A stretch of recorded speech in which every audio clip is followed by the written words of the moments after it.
Evening, everyone.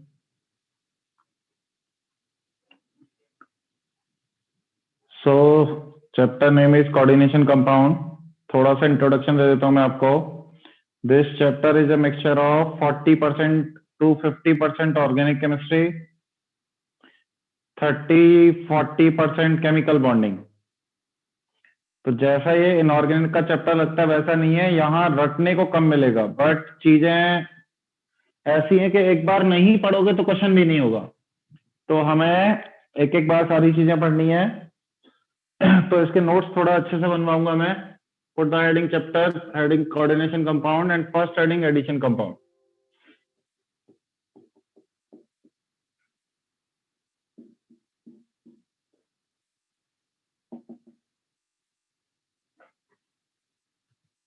Addition compound.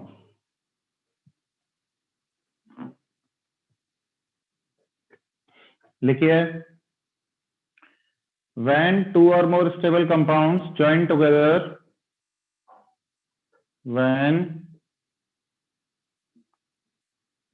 two or more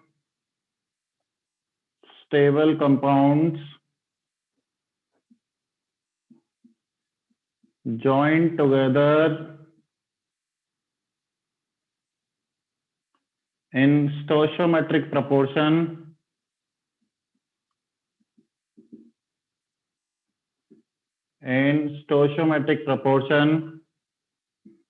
to form new stable compound, then it is known as addition compound. It is known as addition compound.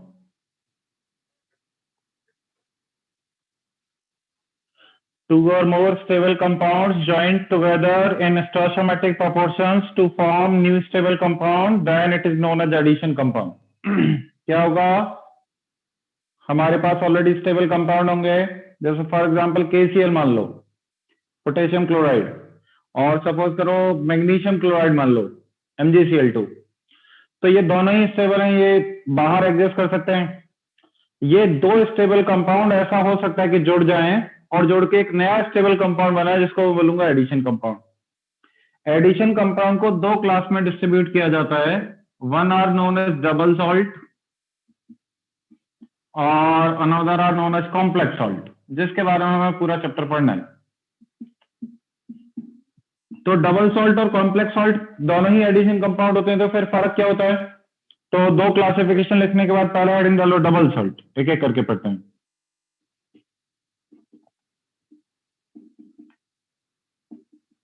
First point, its identity is available in solid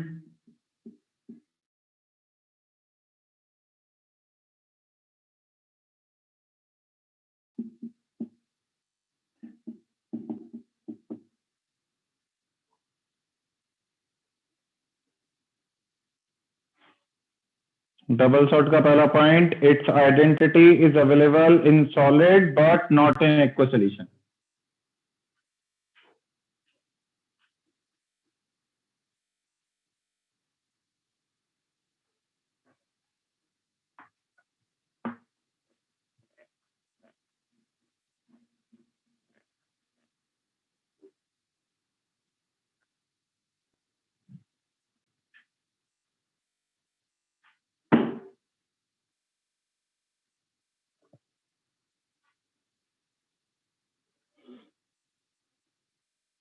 लिखा है यहां तक? तो second point लिखिए, खुद से बोल रहा हूं मैं. Individual test of each ion,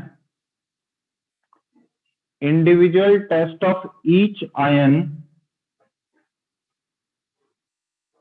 can be done.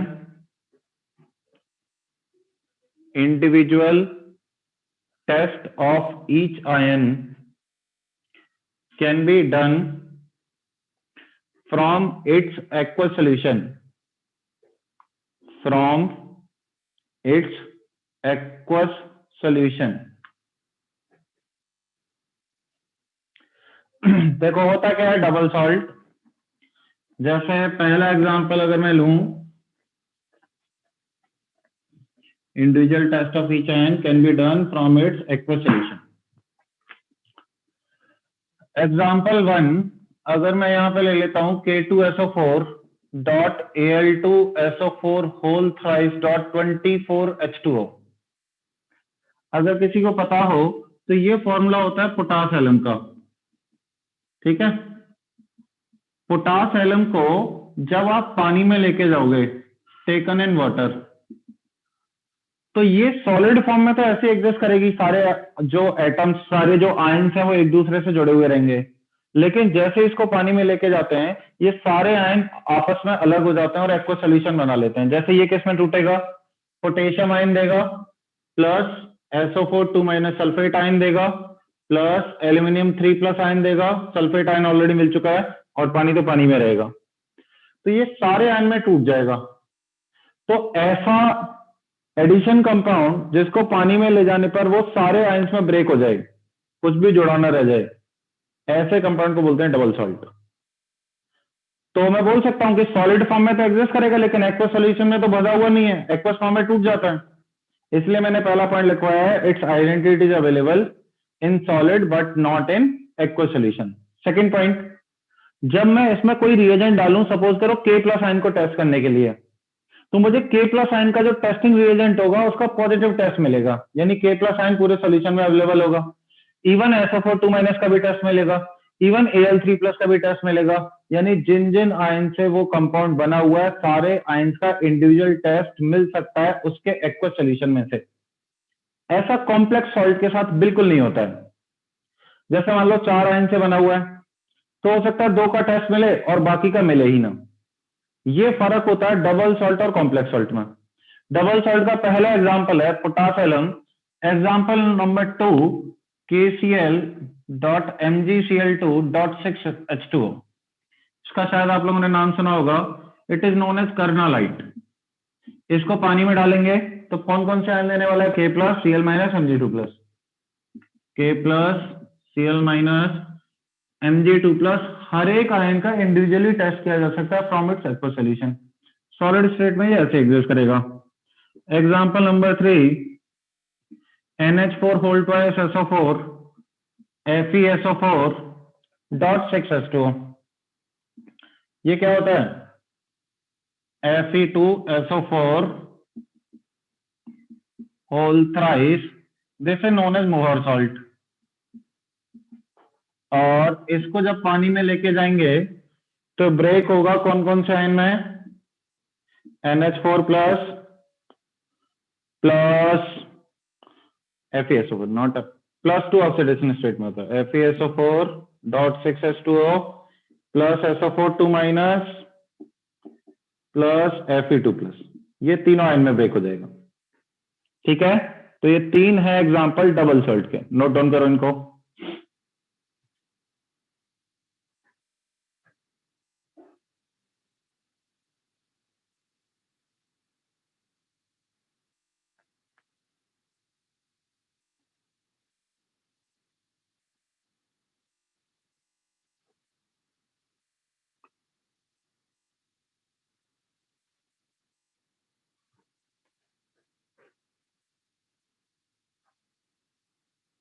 Video clear है सबको?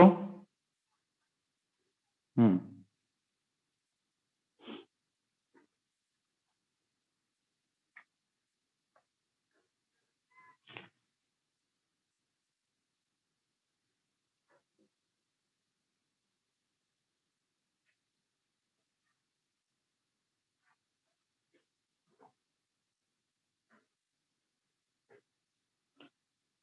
और डबल सॉल्ट जितना कॉपी में लिखा रहा हूं उससे बाहर नहीं आएगा।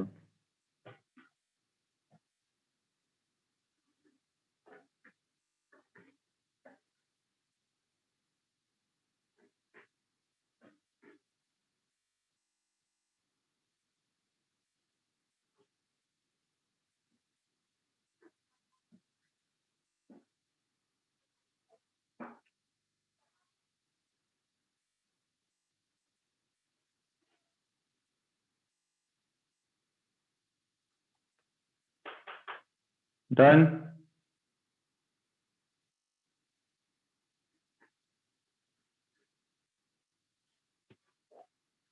कर्नालाइट, CARNALIT।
स्टॉप राइटिंग, बोर्ड पे देखो।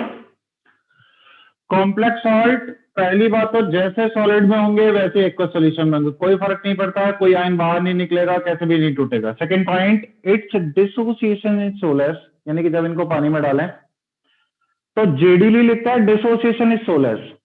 हमें क्या मानना है? हमें मानना है बिल्कुल नहीं होगा, यानी हम मान के चलेंगे कॉम्प्लेक्स कंपाउंड बिल्कुल नहीं टूटता है। तो जेडीली क्या कहता है? जेडीली बोलता है इतना कम होता है, इतना कम होता है, इतना कम होता है कि उसको प्रैक्टिकली किसी भी टेस्ट के थ्रू डिटेक्ट करना मुश्किल है। इसका अंदर नहीं हुआ है ना? आ रही है मेरी बात समझ में? So its dissociation is so less that individual test of ions is not possible from its aqueous solution. Why it is so? Because they are more stable, काफी स्टेबल होते हैं। अब जैसे मैं तुम्हें कॉम्प्लेक्स कंपाउंड का फॉर्मेशन बता रहा हूं स्टार्टिंग से। फॉर एग्जाम्पल FeSO4 ले लो आप।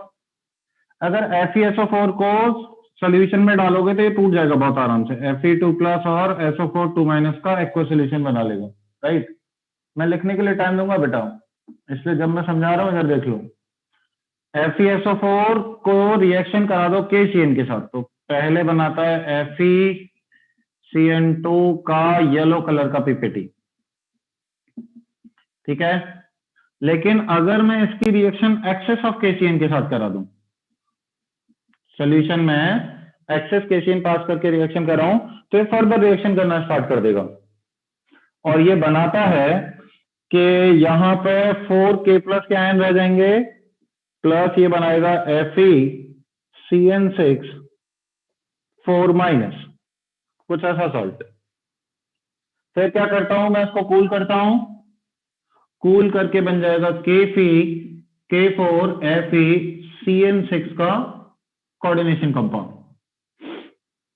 तो जो कंपाउंड स्क्वायर ब्रैकेट में बंद होता है उसको बोलते हैं कॉम्प्लेक्स सॉल्ट।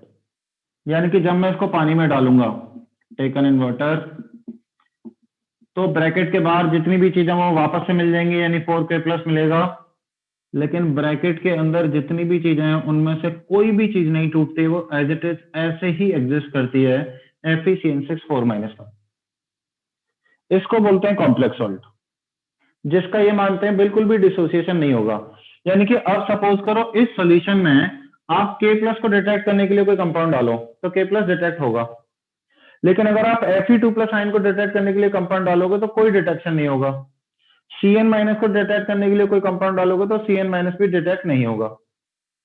ठीक है, तो ऐसे सॉल्ट जो डिसोसिएट बिल्कुल नहीं होते हैं, जैसे वो सॉलिड स्टेट में होते हैं वैसे वो लिक्विड स्टेट में मिलेंगे, are known as complex compound. I hope now आपको फर्क समझ में आ गया होगा डबल सॉल्ट और कॉम्प्लेक्स सॉल्ट में क्या अंतर है। अब सुनो जरा, मैं एक बात बता देता हूं यहाँ पे। जेडीली क्या लिखता है कि भाई अगर मैं इक्विलिब्रियम बनाना चाहूं तो ये Fe2+ और 6Cn-1 में टूटेगा। और पता है क्या बोल रखा है, इसका डिसोसिएशन का जो के वैल्यू होता है दैट इज इक्वल टू 10⁻44। अब आप लोगों ने थोड़ा बहुत भी इक्विलिब्रियम पढ़ा हो तो उसमें 10⁻30 पर हम ये मान लेते हैं वो रिएक्शन ही नहीं हुई। 10⁻30 से +30 के बीच में रेंज में पड़ते हैं, तो 10⁻30 अगर जिसका के वैल्यू है वो मान लेते हैं रिएक्शन रिवर्सिबल नहीं है, सिर्फ फॉरवर्ड डायरेक्शन में जा रही है। और 10⁻30 है, इसका मतलब रिएक्शन हो ही नहीं रही है। 10⁻44 बहुत कम बने होंगे ये, तो ये इतने कम बनते हैं जिनका प्रैक्टिकली डिटर्मिनेशन पॉसिबल नहीं है। ठीक, तो हमें क्या मान के चलना है अपने सिलेबस में, बिल्कुल नहीं होगा, ये डिसोसिएशन नहीं होता। नोट करो इतना, फिर आगे बढ़ते हैं।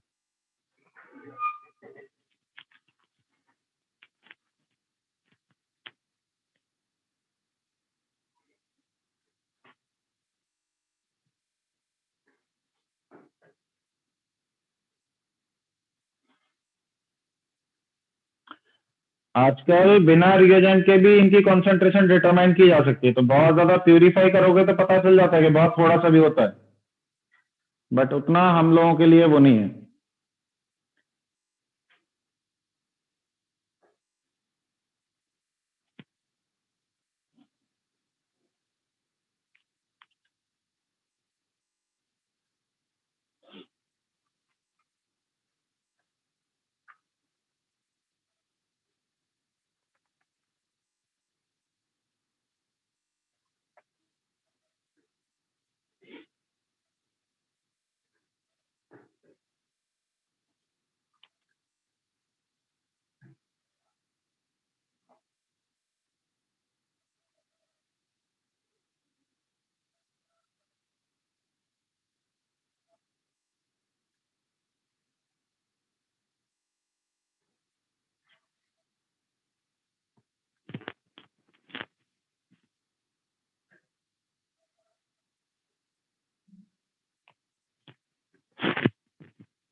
ऊपर की 2 लाइन मिटा दूं?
The next heading stability constant और फॉर्मेशन कांस्टेंट, ये रब कर दूं।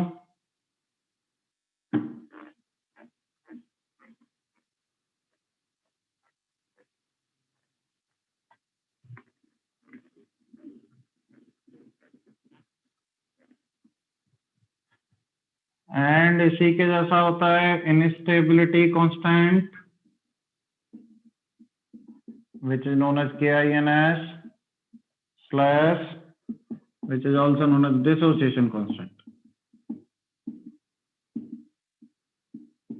also known as KD।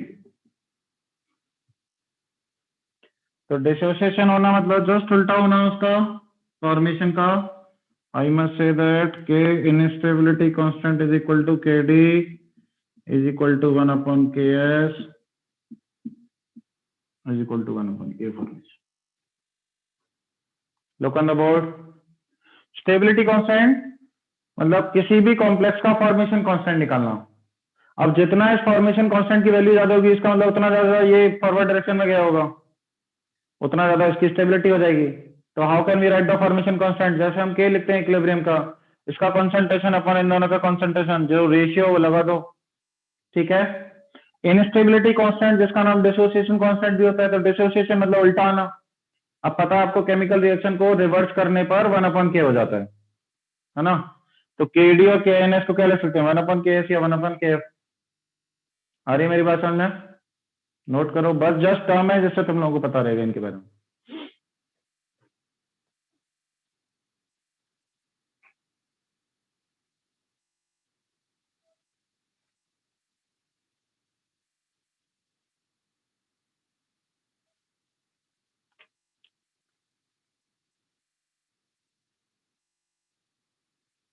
इसको अगर कॉम्प्लेक्स बोल रहे हैं तो ये मत समझना ये पीछे जा रहा होगा। इसकी फॉर्मेशन कांस्टेंट वैल्यू बहुत हाई होगी तो ब्रेक वो नहीं मानेंगे उसको, जैसे 10 की पावर 40, 10 की power 36। Don't assume like equilibrium, it will be like this and this. तो ब्रेक नहीं हो रहा है, कॉम्प्लेक्स कंपाउंड ब्रेक नहीं होता है।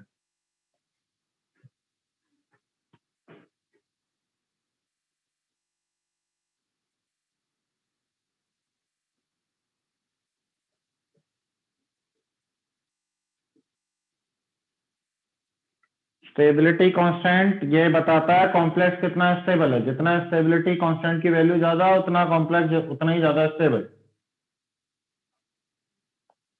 अब ये तो नाम से ही समझ में आ रहा है, इसमें क्या डेफिनेशन लिखोगे? सिर्फ एक्सप्रेशन लिख लो। जितना के एस ज्यादा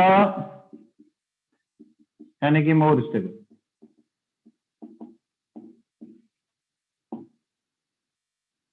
जितना के डी ज्यादा उतना लेस स्टेबल।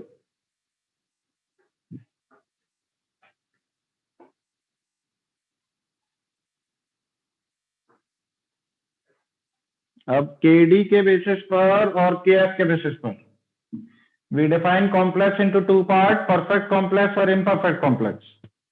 तो नोट करने के बाद हेडिंग डालो परफेक्ट कॉम्प्लेक्स।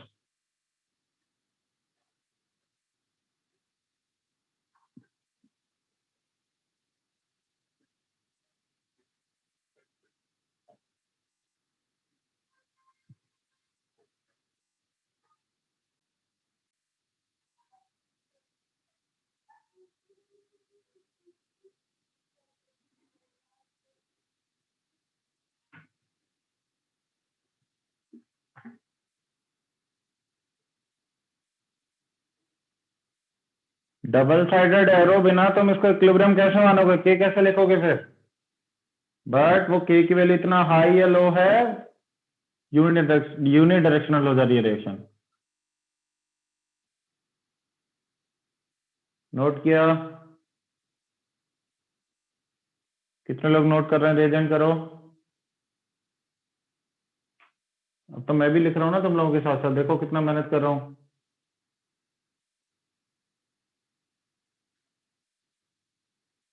क्योंकि मुझे पता है मैं बोल के लिखाऊंगा तो 15 कहेंगे repeat. Better to note it down. Quickly note करो यहां से।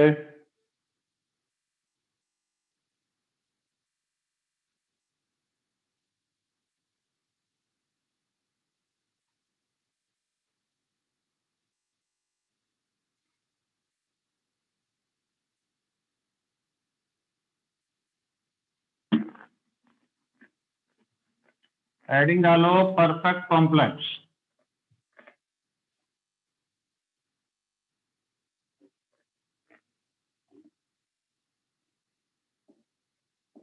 परफेक्ट कॉम्प्लेक्स लिखिए सब लोग, डेफिनेशन एक लाइन की है, बोल देता हूं। The complex having very high value of kf, the complex having very high value of kf are known as perfect complex। ऐसे कॉम्प्लेक्स जिनकी बहुत ज्यादा kf की वैल्यू होती हो उनको परफेक्ट कॉम्प्लेक्स बोलते हैं। एग्जांपल FeCN6 4 माइनस,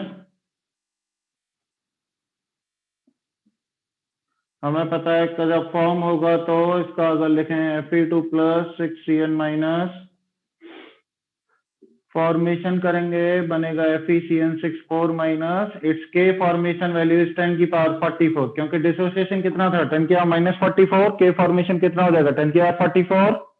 इतनी ज्यादा हाई वैल्यू है तो that complex FeCN6 4 minus is perfect complex. Clear, note करो इसको।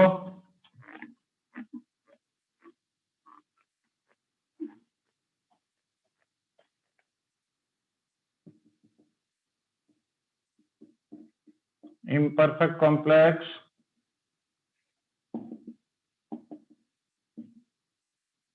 the complex having low value of formation constant are known as imperfect complex। High की जगह लो करना है, परफेक्ट के सामने एम लगाना है, बाकी सब डेफिनेशन रिपीट करो।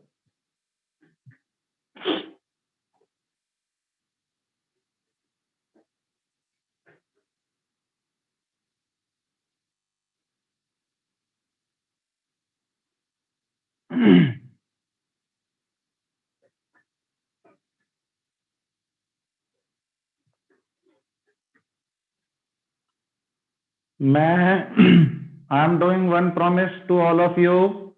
इन नोट्स को आप जेडीली से मिला के देखोगे, आपको अपने नोट्स में ज्यादा कुछ लिखा हुआ मिलेगा, इसलिए थोड़ा सीरियसली पढ़ना। और जब मैं पढ़ा दूं तो पूरा पैकेज, पूरा वीके सवाल जो खुद से सॉल्व हो जाएगा वो सॉल्व कर लेना। This chapter is very much important according to the eye of JEE advance.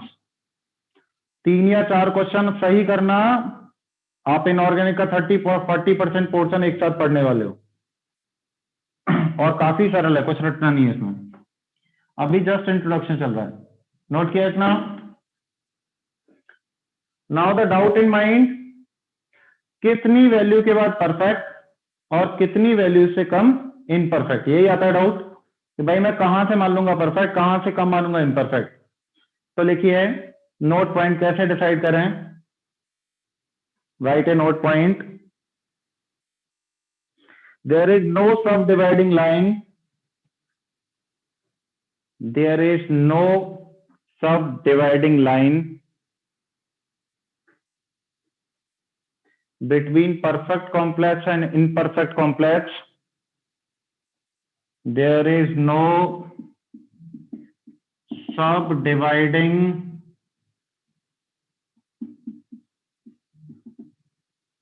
line between perfect and imperfect complex on the basis of kf value, on the basis of kf value। यानी कि क्या है, हम kf के basis पर exactly एक boundary नहीं decide कर सकते हैं कि यहां के आगे परफेक्ट और यहां के पीछे imperfect complex. Hence they are redefined in terms of reagent। लिखिए अगली एक लाइन छोड़ के लिखो, hence they are redefined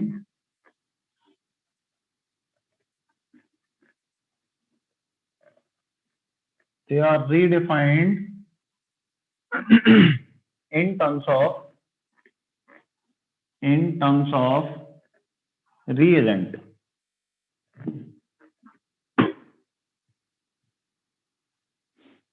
तो कैसे रीडिफाइन किए गए हैं, देखिए जैसे हमें पता है AgNH3 होल ट्वाइस, इसी को टॉलरेंस बोलते हैं, है ना, याद है ना सबको या भूल गए टॉलरेंस जो होता था। तो ये जब इसकी रिएक्शन में KBr सोल्यूशन के साथ कर रहा हूं, तो KBr सोल्यूशन के साथ कोई प्रेसिपिटेशन नहीं होता, no PPT means no reaction. लेकिन अगर इसकी रिएक्शन में KI सोल्यूशन के साथ करा देता हूं तो AgI का प्रेसिपिटेट बन जाता है। कायदे से KI सोल्यूशन में AgI का प्रेसिपिटेट बनना ही नहीं चाहिए था, क्योंकि ये तो वो कंपाउंड होते हैं ना जो टूटते नहीं है। बिना टूटे Ag प्लस बाहर निकल के आ नहीं सकता है।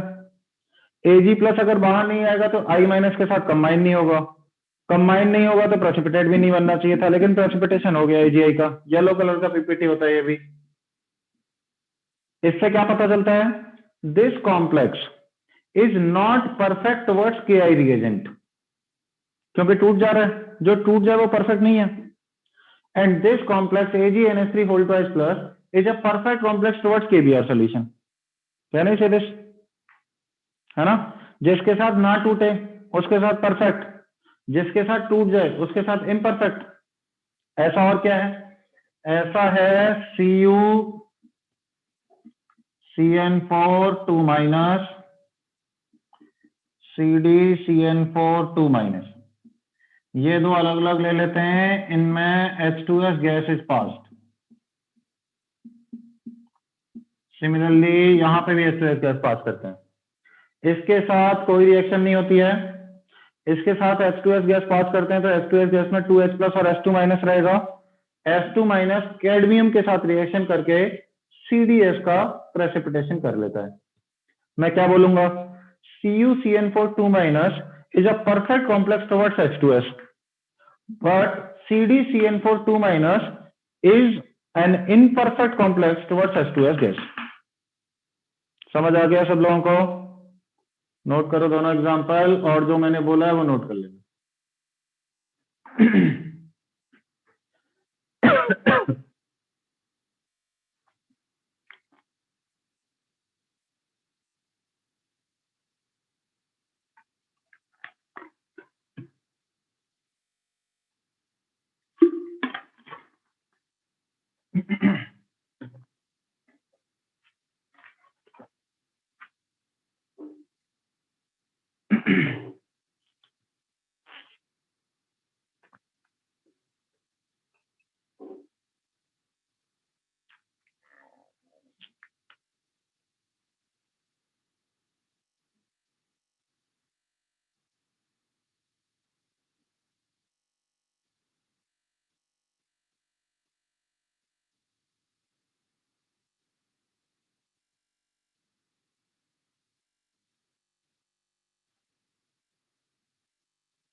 लिखना है, क्या लिखना है, CuCN4 2 minus is a perfect complex towards H2S and CdCN4 2 minus is an imperfect complex towards H2S।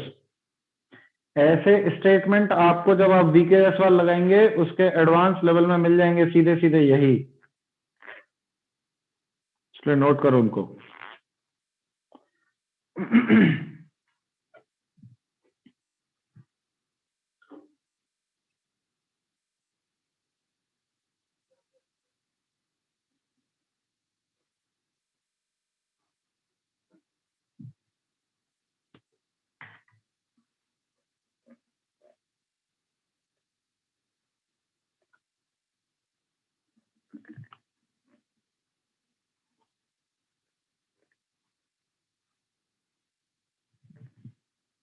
Next heading डालेंगे लिखने के बाद, रिप्रेजेंटेशन ऑफ कॉम्प्लेक्स। कॉम्प्लेक्स का रिप्रेजेंटेशन क्या होता है और बाकी सारी चीजों का मतलब क्या है। Capital M, capital L, N plus minus N, X minus plus x and m.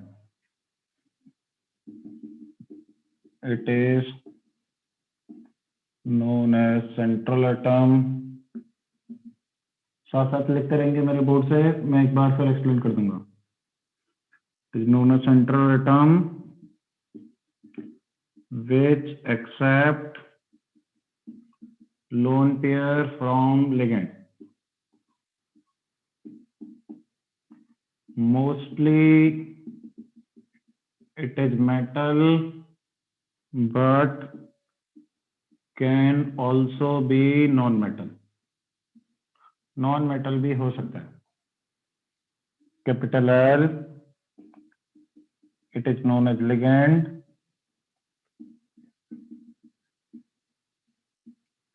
Which donates lone pair to central atom. Small n, it is number of ligand.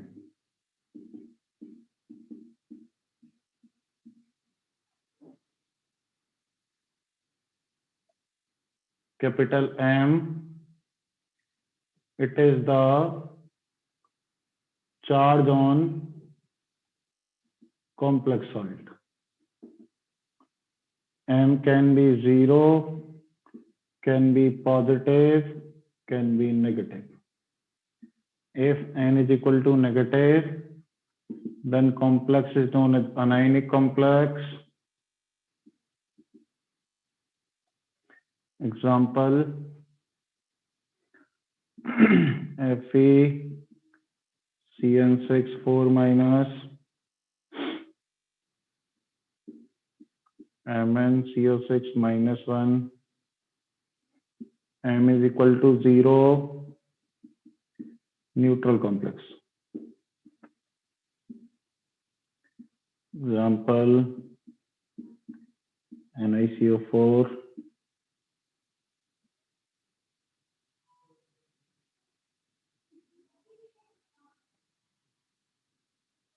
and NiNH3 whole 4. M is equal to positive cationic complex.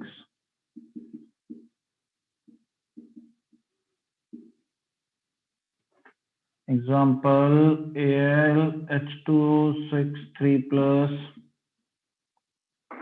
comma AgNH3 whole twice plus.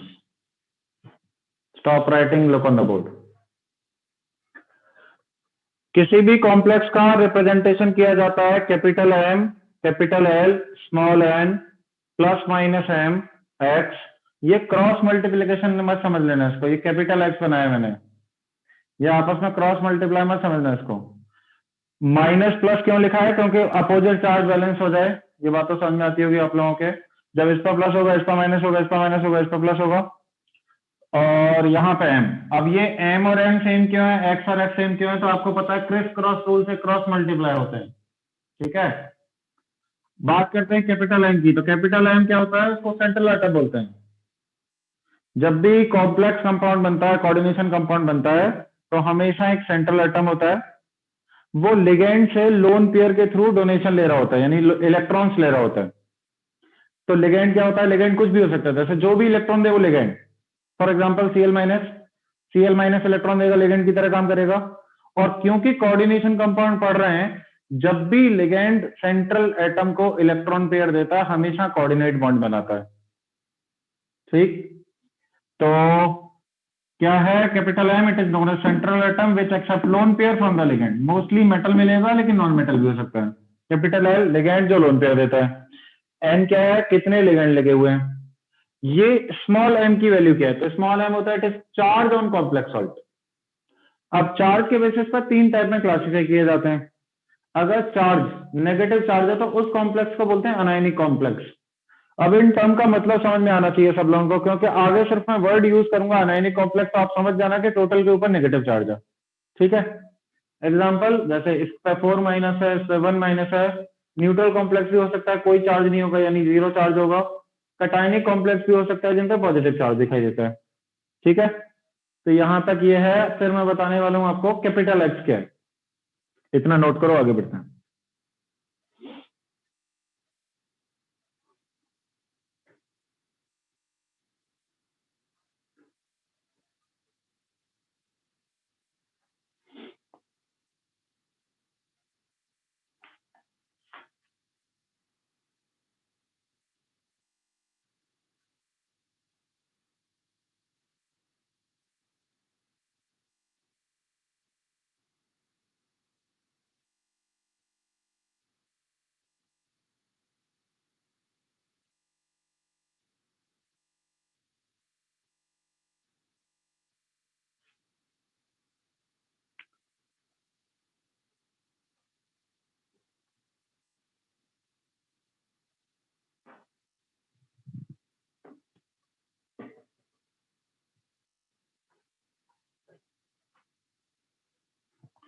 Left portion मिटा दूं?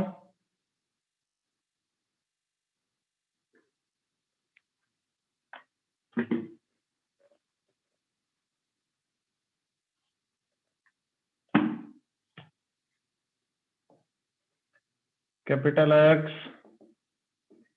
it is coin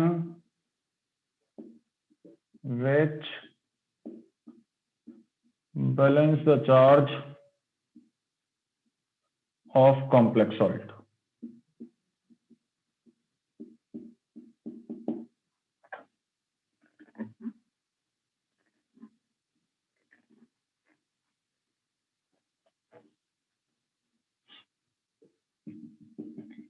It can be simple cation,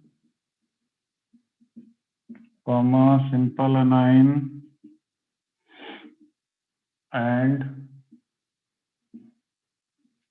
complex cation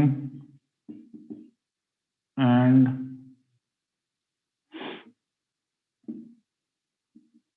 complex anion.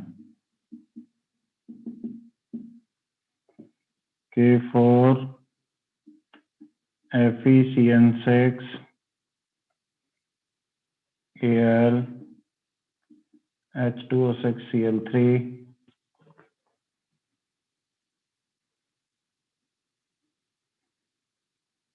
PtCl4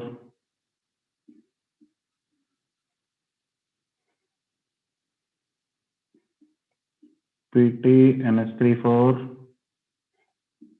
PtCl4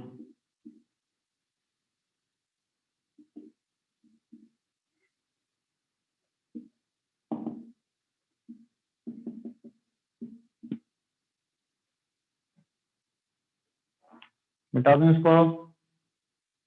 पहले समझ लो इधर का left portion, look on the board.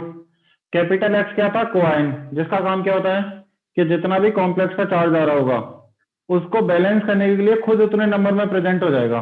जैसे complex का 4 minus charge आ रहा है, तो कोआइन जो भी होगा, अगर मान लो कोआइन पे +1 चार्ज है तो ऐसे 4 कोआइन लग जाएंगे। ठीक है, तो जो चार्ज को बैलेंस करता है, जैसे एग्जांपल देखो K फॉर FeCN6, तो कॉम्प्लेक्स को चार्ज को बैलेंस करने के लिए यहाँ पे कोआइन कौन है? पोटेशियम, यानी K+। लेकिन ये ध्यान रखना, कोआइन सिंपल कटाइन भी हो सकता है जैसे K+ है, कोआइन सिंपल अनाइन भी हो सकता है जैसे यहाँ पे Cl- कोआइन है। लेकिन कभी कभी ऐसा होता है कि जो कोआइन है वो खुद ही कॉम्प्लेक्स कंपाउंड है। जैसे ये देखो, यहाँ पे ये कटाइन है और ये अनाइन है, और ये दोनों ही कॉम्प्लेक्स हैं। अब इसमें पता है क्या बोलते हैं कि इसका कोआइन आगे वाला है और इसका कोआइन पीछे वाला है, तो यहां पे लिखते हैं they are coin of each other, they are coin of each other, क्योंकि दोनों ही कॉम्प्लेक्स हैं। वरना इनके केसेस में तो ये कॉम्प्लेक्स है, ये कोआइन है, ये कॉम्प्लेक्स है, ये कोआइन है। ठीक है, ये मिटा दूं इधर का, नोट करो उसको।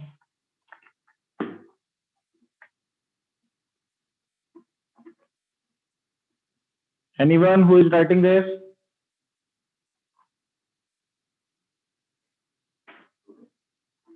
तुमने पहले क्यों नहीं बताया? अच्छी तरीके का, मतलब आधा बोर्ड इधर आधा बोर्ड इधर, जल्दी लिख लेते हो तुम लोग। अभी भी 4 लोग लिख रहे हैं लेकिन।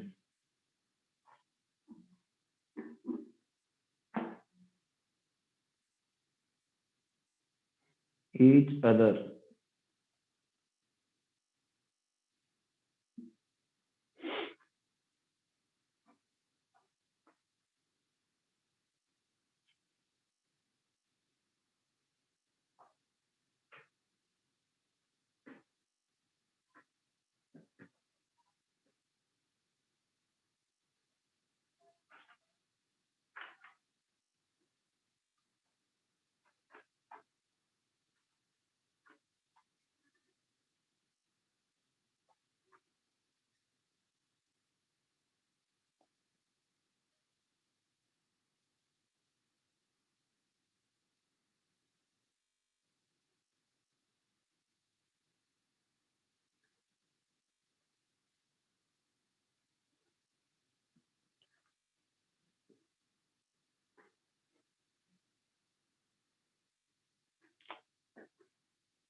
तो एक बहुत छोटा सा इंट्रोडक्शन फिनिश हो जाता है यहां तक कॉम्प्लेक्स कंपाउंड का। इसके बाद मैं आप लोगों को पढ़ाने वाला हूं, अरे एक दूसरे के कोआइन है, इसका कोआइन पूछा जाएगा तो ये आंसर करोगे PtNH3 होल 4 2 प्लस, इसका कोआइन पूछा जाएगा तो PtCl4 2 माइनस साइन करोगे। तो now I am going to start Werner theory. सबसे पहले मैं 1 मिनट दे रहा हूं घड़ी लगा के, पहले पॉइंट से लेके अब तक रिवाइज करो थोड़ा अच्छे से, देखो क्या क्या पढ़ा है, एक पॉइंट को रीड करो।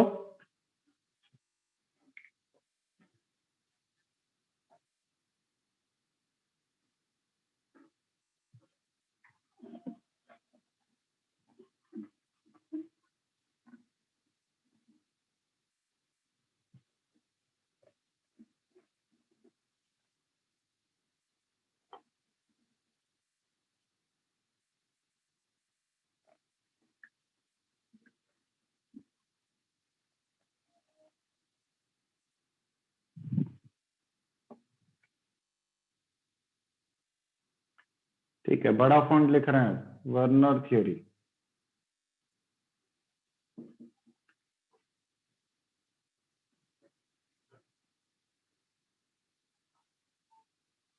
तरुण Nathani, lower your hand.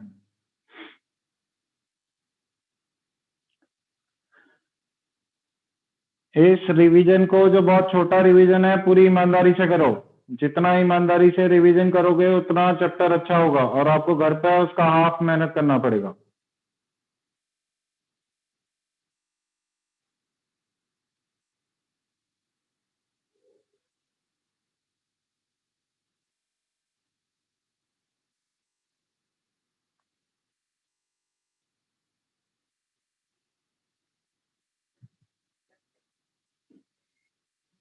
Okay done. तब तक सारी चीजें समझ आ रही हैं जो जो पढ़ा हमने। Double salt, complex salt, KF और KD कैसे डिफाइन करते हैं, परफेक्ट कॉम्प्लेक्स और इम्परफेक्ट कॉम्प्लेक्स क्या होता है, वो वैल्यू के बेसिस पर डिवाइड नहीं करे जा सकते हैं, इसलिए रिएजेंट के टर्म्स में बताए जाते हैं। जब रिएक्शन कर लेता है तो इम्परफेक्ट कॉम्प्लेक्स होता है, रिएक्शन नहीं करता है तो परफेक्ट कॉम्प्लेक्स होता है। इसके बाद मैंने रिप्रेजेंटेशन ऑफ कॉम्प्लेक्स बताया आप लोगों को, जिसमें कैपिटल M होता है, कैपिटल L होता है, स्मॉल n होता है, चार्ज होता है उसके ऊपर एक्सेस, कैपिटल X होता है जिसको कोएन बोलते हैं। ठीक है, हेडिंग डालिए वर्नर थ्योरी। अब थ्योरी है तो थ्योरी लिखनी पड़ेगी, लिखो। He has introduced two kind of valency for the central metal atom. He has introduced two kind of valencies for the central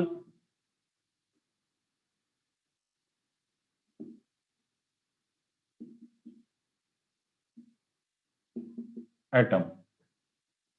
पहला हेडिंग डालोगे प्राइमरी वैलेंसी और दूसरा हेडिंग डालोगे सेकंड, तो पहले ही सिर्फ पहले हेडिंग डालो primary valency. It is oxidation state of central atom. ये निकालना बहुत आसान होता है। चलो पहले इसी के बारे में चर्चा करेंगे।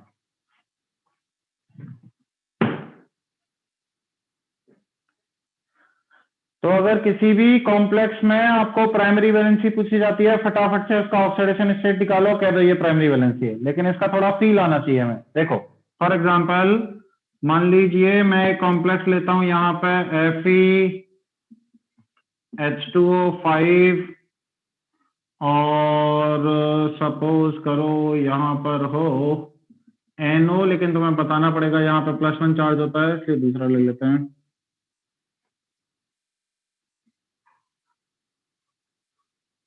NiEN2Cl2 और यहां पे बना लेता हूं मैं Br2। सपोज करो ऐसा कॉम्प्लेक्स है, ठीक है। मैं वही एग्जांपल ले रहा हूं जो एग्जिस्ट करते हैं। तुम लोगों को ये कॉम्प्लेक्स के स्ट्रक्चर रटने की जरूरत नहीं है, इसलिए हमेशा भी सिर्फ कॉन्सेप्ट समझो, कुछ भी रट्टा नहीं लगाना है इसमें। तो इसका ऑक्सीडेशन स्टेट अगर निकालना है, पानी करो यहाँ, इसका ऑक्सीडेशन स्टेट अगर निकालना है तो इसका ऑक्सीडेशन स्टेट मान लो X, जैसे तुम लोग रिडॉक्स में करते थे। इसका चार्ज वाटर पे चार्ज 0 होता है पता है, तो 2 इंटू 0। क्लोरीन पे चार्ज कितना होता है -1, तो 2 इंटू -1 प्लस ब्रोमीन पे चार्ज कितना होता है 2 इंटू -1, नेट चार्ज कितना है 0। इस तरीके से कैलकुलेट करके निकाल लेंगे। तो x बराबर -4 equal to 0, x equal to +4। तो मैं बोलूंगा इसकी निकेल की प्राइमरी वैलेंसी +4 होगी। आप थोड़ा सा अब इस चीज को समझने की कोशिश करो कि वर्नर ने क्या देखा होगा। मैं थोड़ा फील दिलाता हूं। जो दो स्टेबल कंपाउंड जो एडिशन कंपाउंड बना रहे थे, उन दोनों को आपस में रिएक्ट करने की जरूरत क्या पड़ी। जैसे FeSO4 था, उसने KCN के साथ रिएक्शन करी थी, तो FeCN2 बन के खत्म हो जानी चाहिए थी बात, लेकिन वो एक्सेस ऑफ KCN के साथ भी रिएक्शन करने चला गया। ऐसी क्या जरूरत पड़ गई उसको। एक्चुअली में होता क्या है कि निकेल जो है वो क्लोरीन ब्रोमीन सबके साथ रिएक्शन इसलिए कर रहा है क्योंकि उसको अपने अंदर इलेक्ट्रॉन बढ़ाने हैं। और इलेक्ट्रॉन बढ़ा के कितना करना चाहता है ये, इलेक्ट्रॉन बढ़ा के ये करना चाहता है अपने आगे आने वाले नोबल गैस के बराबर। जैसे फॉर एग्जांपल मैंने कहा कि FeCN2 है, यहां पर इसका ऑक्सीडेशन स्टेट देखोगे तो +2 है। तो ये +2 कैसे आया होगा, जब इसने इलेक्ट्रॉन CN को दिए होंगे। तो करता क्या है ये, जो एटम जो ग्रुप ऑफ मॉलिक्यूल रिएक्शन करने आ रहा है उसके साथ एक्सचेंज ऑफ इलेक्ट्रॉन करता है ड्यूरिंग द रिएक्शन। उस एक्सचेंज ऑफ इलेक्ट्रॉन करने में जितना पॉजिटिव चार्ज या जितना नेगेटिव चार्ज जो भी आएगा उसी को तो मैं ऑक्सीडेशन स्टेट बोलता हूं। That is known as primary valency. यानी कि ऐसी वैलेंसी जो चार्ज क्रिएट करने वाली है। अब यहां ध्यान से देखिए, चार्ज किसने क्रिएट किया, क्लोरीन ने क्रिएट किया और ब्रोमीन ने क्रिएट किया। यानी कि वाटर निकेल की प्राइमरी वैलेंसी को बिल्कुल सेटिस्फाई नहीं कर रहा है, क्योंकि उसकी वजह से कोई भी चार्ज नहीं आ रहा है। ऐसे लिगेंड जो उसकी ऑक्सीडेशन स्टेट को घटाते या बढ़ाते नहीं है, यानी कि जिनके ऊपर पॉजिटिव चार्ज रहता है, वो कभी भी प्राइमरी वैलेंसी में कंट्रीब्यूट नहीं करते हैं। यहां पर प्राइमरी वैलेंसी में कौन कौन कंट्रीब्यूट कर रहे हैं, क्लोरीन कर रहा है और ब्रोमीन कर रहे हैं। Are you getting my point, ये बात समझ में आ रही है सबको। तो व्हाट कैन आई राइट कि प्राइमरी वैलेंसी में कंट्रीब्यूट करने वाले Cl है, Br- है, लेकिन H2O बिल्कुल नहीं है, कोई भी न्यूट्रल नहीं हो सकता है। पॉजिटिव चार्ज वाली भी हो सकते हैं क्योंकि वो अफेक्ट तो करेगा, या तो घटाएगा या बढ़ाएगा, देखेंगे उसको। ठीक है, इतना लिखिए और हेडिंग डालिए secondary valency.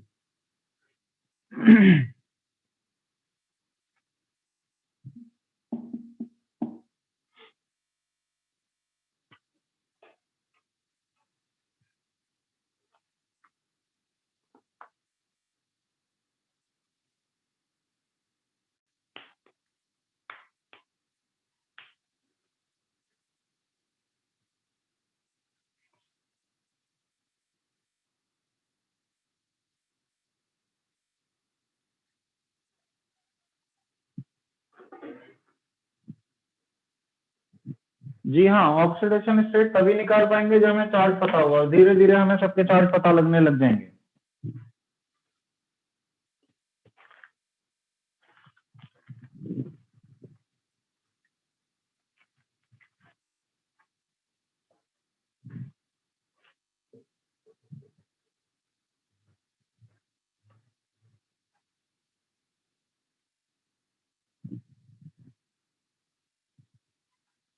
Just wait.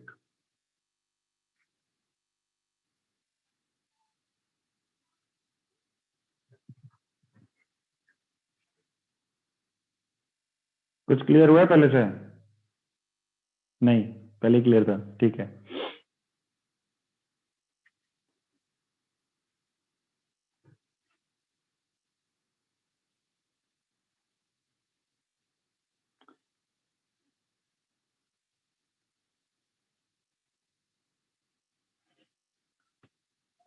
Primary valency, अब H2 ऐसे ही नहीं है, अभी पढ़ाने तो दो कम से कम। सेकेंडरी वैलेंसी लिखो, हेडिंग डालो secondary valency.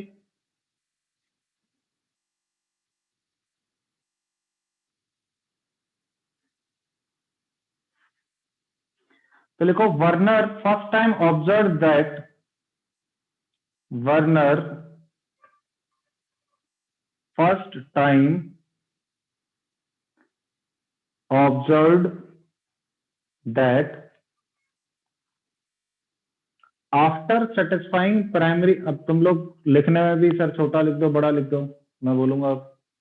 Werner first time observe that after satisfying the primary valency for the central atom, after satisfying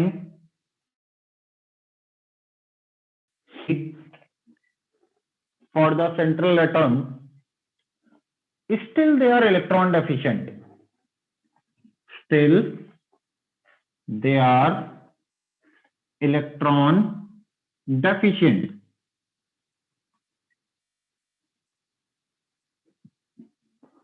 यानी कि पता है उसको क्या पता लगा कि चार्ज आने के बाद भी, रिएक्शन करने के बाद भी बहुत सारे मेटल एटम ऐसे थे जो अभी भी इलेक्ट्रॉन पूरे नहीं कर पा रहे थे।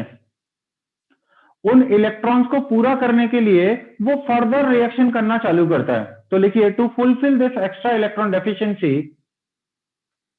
To fulfil this extra electron deficiency,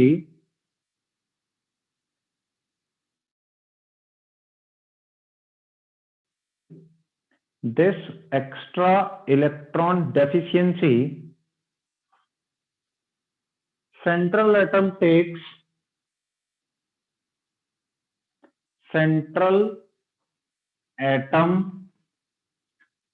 takes donation of lone pair, central atom take donation of lone pair from the ligand, donation of lone pair from the ligand। एक लाइन छोड़ के लिखो,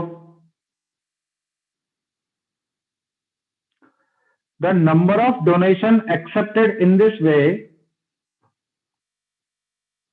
the number of donations accepted in this way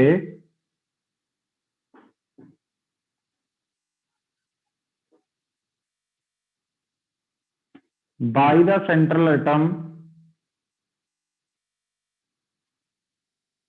from the ligand,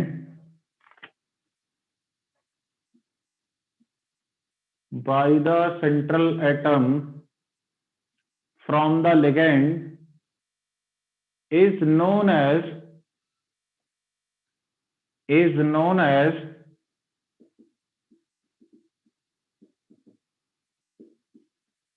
secondary valency or coordination number of central atom। Secondary valency और coordination number. तो बहुत सारे question तो तुम्हें ऐसे मिलेंगे, कोऑर्डिनेशन नंबर बताओ इसका। सेकेंडरी वैलेंसी और coordination number of central atom.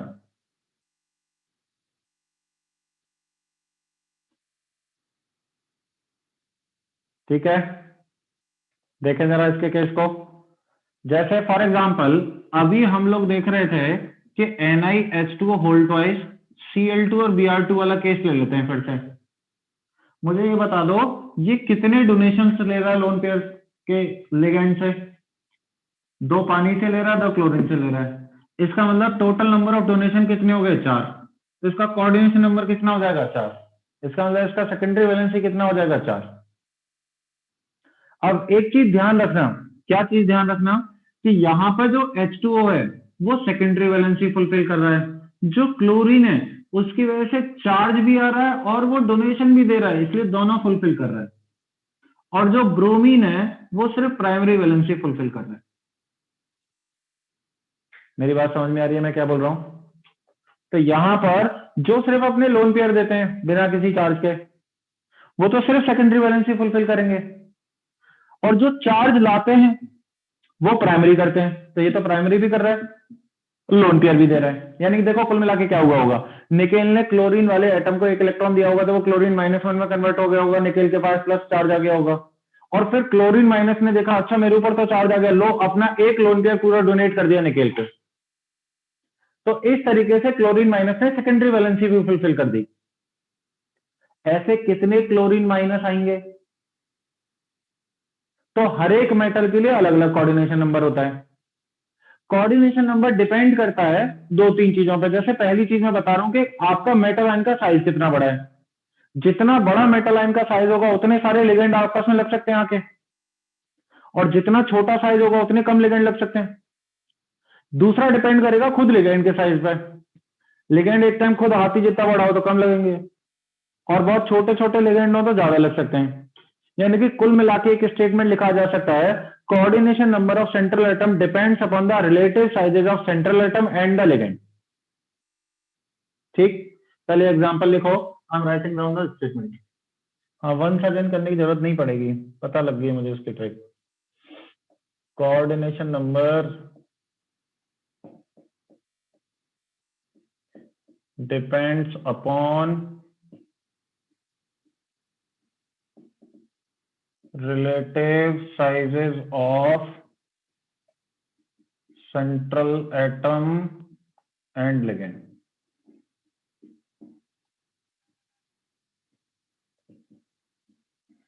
The coordination number 2, 4, 6 are very common,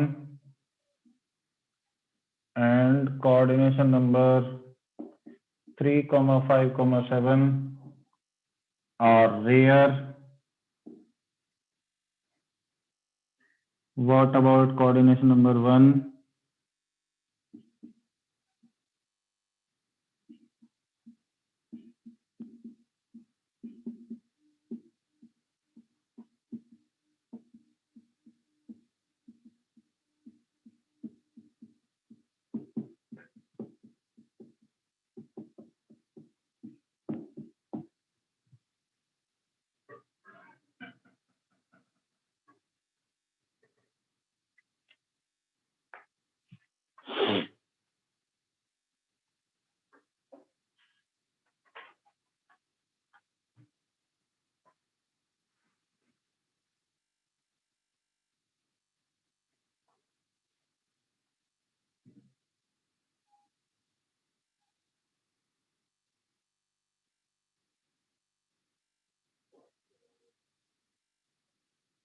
इसका लास्ट वर्ड लिगेंड है, इसका लास्ट वर्ड रेयर है, इसका लास्ट वर्ड बनाएंगे।